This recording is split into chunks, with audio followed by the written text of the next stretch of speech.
ઠંડીમાં દરરોજ માત્ર એક ટુકડો ખાઈ લેશો ને તો શરીરમાં ગરમાહટ, એનર્જી અને તાજગી આપશે. હેલો ફ્રેન્ડ્સ, હું છું શીતલ. તમારું સ્વાગત છે મારા ઘરનું જ કિચનમાં. આજે આપણે બનાવીશું શિયાળાની ઠંડી હોય અને એકદમ હેલ્ધી, ટેસ્ટી અને ઘરની જ બનાવેલી મીઠાઈ ખાવી હોય ને તો આ બેસ્ટ મીઠાઈ છે. શરીરમાં તાકાત આપશે, એનર્જી આપશે અને મહિનાઓ સુધી પણ તમે બનાવીને રાખી શકશો અને એકદમ સોફ્ટ પણ બને છે, તો દાંત વગરના લોકો પણ ખાઈ શકે છે. તો ચાલો બનાવીએ એકદમ શરીરમાં તાકાત આપે તેવી શિયાળા સ્પેશિયલ મીઠાઈ. આ મીઠાઈ કે આ બરફી બનાવવા માટે આપણે લઈશું અડધો કપ ઘી. તો ઘી છે ને આ રીતનું જામેલું હોય ને એવું લેવાનું. જો જામેલું ન હોય ને તો તમારે પોણો કપ સુધી લેવાનું, કારણ કે મેલ્ટ થશે ને એટલે આ ઘી પોણો કપ જેટલું તૈયાર થશે. એટલા માટે આ રીતે જામેલું હોય ને તો એ પ્રમાણે હું તમને માપ કહું છું. હવે ઘીને આ રીતે ગરમ થઈ જવા દેવાનું. ઘી આ રીતે ગરમ થાય ને એટલે 1 કપ રેગ્યુલર રોટલીનો લોટ લેશું. ચાળીને મેં લીધો છે અને સાથે 1 કપ રેગ્યુલર ભાખરીનો લોટ એટલે કે કરકરો લોટ. આ રીતે બંને વાટકીથી માપ સેટ કર્યું છે મેં. બધું માપ સરખું જ લેવાનું એટલે પરફેક્ટ મીઠાઈ તૈયાર થશે. આ રીતે લોટને આપણે સારી રીતે શેકી લેવાનો છે. તો આ મીઠાઈમાં મેં બંને લોટ લીધા છે, એ પણ ઘઉંના જ છે. પણ જો તમારી પાસે ઝીણો લોટ ન હોય ને તો તમે એકલા જાડા લોટમાંથી પણ તૈયાર કરી શકો છો અને એકલા ઝીણા લોટમાંથી પણ તૈયાર કરી શકો છો. પણ જો તમારે મીઠાઈને થોડી દાણેદાર બનાવવી હોય ને તો આ રીતનું માપ લેજો એટલે એકદમ પરફેક્ટ થશે. હવે આ રીતે ચલાવતા રહી લોટને સરસ રીતે આપણે શેકવાનો છે. તો શિયાળામાં આવી મીઠાઈ તમે ક્યારેય બનાવી છે કે નહીં? આ મીઠાઈને તમે કયા નામથી બનાવો છો ને એ પણ મને કમેન્ટમાં કહેજો. અને મારી રેસીપી તમે કઈ સિટીમાંથી જુઓ છો ને એ મને કહેવાનું ભૂલતા નહીં, જેથી હું તમારો આભાર માની શકું. તો અહીંયા તમે જુઓ, જેમ જેમ આપણે લોટને શેકતા ગયા ને એમ ઘી છૂટું પડતું ગયું. અહીંયા વધારે ઘી એડ કરવાની પણ જરૂર નથી. મીઠાઈ પરફેક્ટ જ બની જશે, તો ઓછા ઘીમાં પણ તૈયાર થઈ જશે. અને આ રીતે કલર એનો ચેન્જ થઈ જાય ને ત્યાં સુધી આપણે એને શેકવાની. જેમ જેમ શેકાતું જશે ને એમ ઘી છૂટું પડી જશે. બસ આ રીતે શેકાઈ જાય ને પછી આપણે એમાં 2 ટેબલ સ્પૂન સફેદ તલ અને 2 ટેબલ સ્પૂન સિંગદાણાનો પાવડર એડ કરી દઈશું. સિમ્પલ અહીંયા મેં સિંગદાણાને ક્રશ કરીને જ એડ કર્યો છે અને સાથે 1 ચમચી જેટલું ઘી એડ કરીશું. તો આ રીતે લાસ્ટમાં ઘી એડ કરવાથી જે આગળનું ઘી હોય ને એ જલ્દીથી છૂટું પડી જાય છે અને વધારે ઘી એડ કરવાની જરૂર પણ નથી પડતી. આ રીતે સરસ રીતે શિંગદાણાનો પાવડર અને તલને શેકી લેવાનો છે. તો 1 થી 2 મિનિટ આ રીતે ચલાવતા રહેશું ને એટલે સરસ એવા તલ છે ને એ ફૂટવા લાગશે. તો પહેલેથી જ આપણે તલને એડ નથી કરવાના, કારણ કે લાસ્ટમાં જો આ રીતે એડ કરશો ને તો તલ છે ને એનો ટેસ્ટ જળવાઈ રહેશે અને એના ગુણધર્મો પણ જળવાઈ રહેશે, એટલે એના વિટામિન્સ આપણે મળી જાય.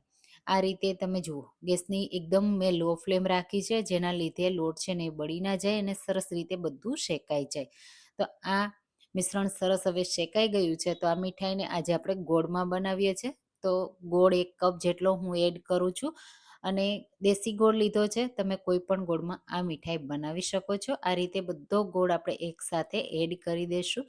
તો આ મીઠાઈ છે ને તમને સુખડીનો પણ ટેસ્ટ આપશે, શરીરમાં તાકાત અને વિટામિન પણ આપશે, કારણ કે આપણે એમાં તલ અને સિંગદાણા એડ કર્યા છે. હવે અહીંયા ગોળ એડ કર્યા પછી આપણે ગેસની ફ્લેમ બંધ કરી દીધી છે. આપણે ગોળ મેલ્ટ થાય ને ત્યાં સુધી સતત એને ચલાવતા રહેવાનું છે. ગેસ ઉપરથી નીચે નથી ઉતારવાનું અને ગેસને પણ ચાલુ નથી કરવાનું, એટલે ગરમાહટને લીધે ગોળ તરત જ મેલ્ટ થવા લાગશે. આ રીતે ગોળ મેલ્ટ થશે ને એટલે તમને મિક્સરમાં કલર ચેન્જ થતો દેખાશે. તો આ રીતે કલર થોડો ચેન્જ થવા લાગે ને પછી સોફ્ટ બનાવવા માટે આપણે એમાં 2 ચમચી દૂધ એડ કરીશું. તમે અહીંયા જુઓ, દૂધ એડ કર્યું ને એટલે મિશ્રણ તમને દેખાતું હશે કેટલું ગરમ છે, તરત જ દૂધ બળવા લાગશે.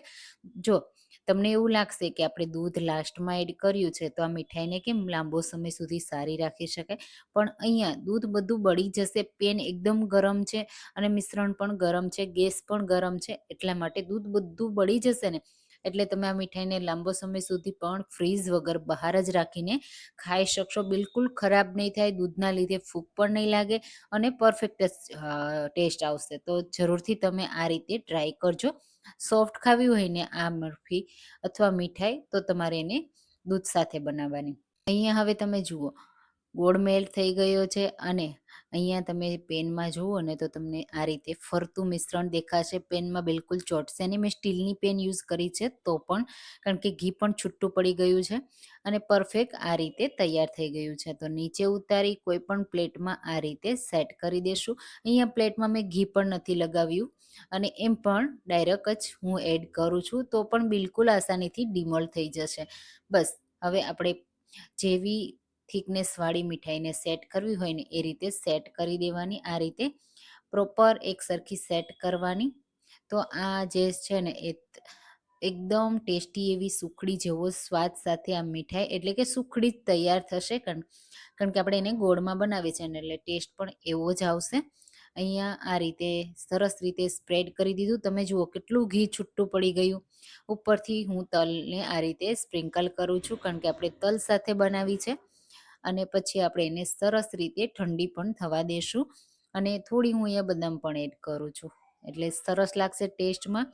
પછી તમારે જો ટાઈમ હોય ને તો કલાક, અને નો ટાઈમ હોય ને તો 10 મિનિટમાં એ ઠંડી થઈ અને સેટ થઈ જશે. ઠંડી હશે ને તો ઘી તરત જ જામી જશે ને તો મીઠાઈ તરત સેટ થઈ જશે.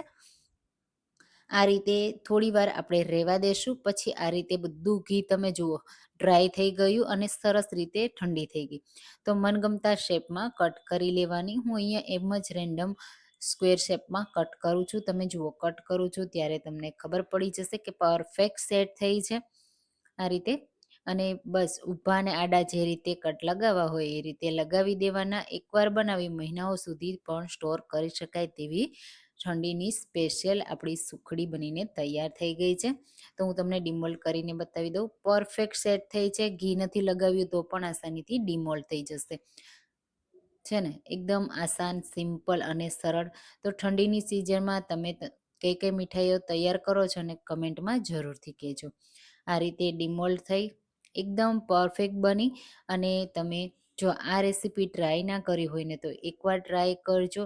જો તમને મારી રેસીપીઓ પસંદ આવતી હોય ને તો મારી રેસીપીને લાઈક કરજો, શેર કરજો અને મારી ચેનલને પણ સબસ્ક્રાઈબ કરજો, જેથી આવી નવી નવી રેસીપીઓ તમને મળતી રહે અને તમે પણ બનાવો. બસ આ રીતે બધી જ મીઠાઈને આપણે સેટ કરી લઈશું. કેટલી પરફેક્ટ જાળીદાર તૈયાર થઈ છે. તો બસ હવે આપણે એને ઠંડી થઈ જાય ને એટલે ડબ્બામાં ભરી અને સર્વ કરીશું. અને આ રીતે તમે જુઓ પરફેક્ટ બની છે. હું તોડીને પણ તમને બતાવી દઉં કેટલી સોફ્ટ છે ને એકદમ પરફેક્ટ દાણેદાર સોફ્ટ. તો તલની આવી એકદમ હેલ્ધી સુખડી તૈયાર છે. જરૂરથી ટ્રાય કરજો. ચાલો ફરી મળીશું. Thank you for